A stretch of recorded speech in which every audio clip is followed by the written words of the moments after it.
seemed that about 7:20 in the morning, when the tremendous earthquake took place, I think it was, papers are saying 8.9 on the Richter scale.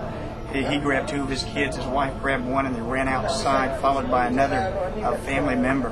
That's the first thing they did, was just grab the most precious things they have as family members, and they ran out. Shortly after this is when they heard the first shouts, policemen coming down, as well as other members of the community shouting, saying something about water, and just a mass hysteria. A whole bunch of people running, screaming those very words, water.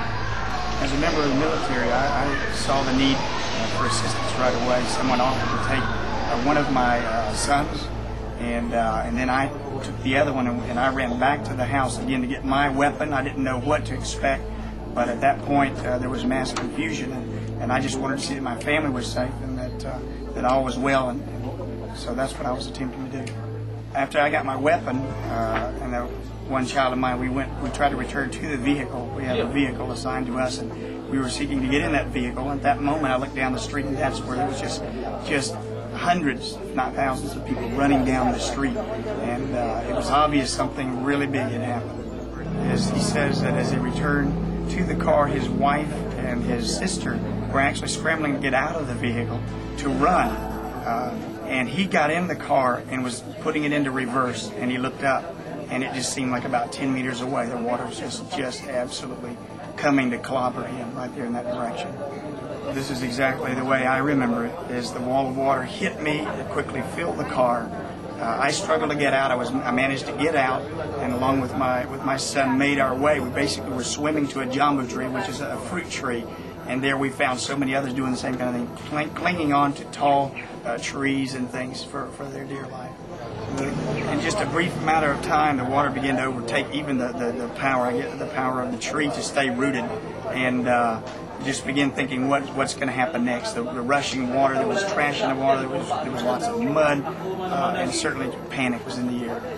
My son Anga I was holding, had been clinging to for so long, and then at that point, I don't really know how it happened, but he got away from me. He got out of my grasp, and that's what happened. That tree was located on the military base, and not far from some of the barracks, as I mentioned.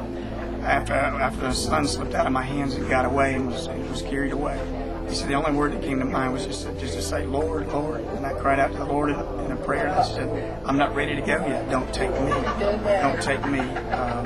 I started singing. God gave me a song. I just started singing. I just felt in my heart that God heard my prayer, and it's just hard. It's hard to articulate all that happened that day. That's just incredible. It's just basically he's saying he found himself washed into the almost like the attic part of a house, and there was a tin roof, and he was just singing his heart out. And he said someone suddenly asked him, "Who is it? Who is it?" And someone had heard his singing basically go through or penetrate that tin roof, and they were calling out to him saying, "Who's there?"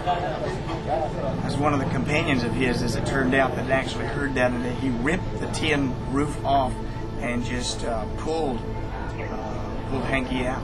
And then they went and found shelter in a building that was still uncovered or inundated by the water, so they were able to shelter there for a while.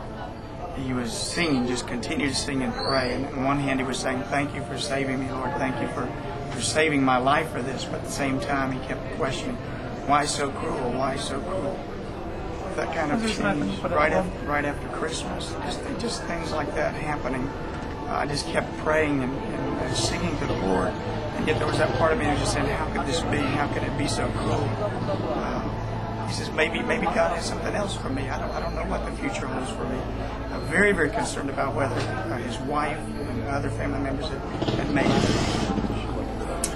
God is everything.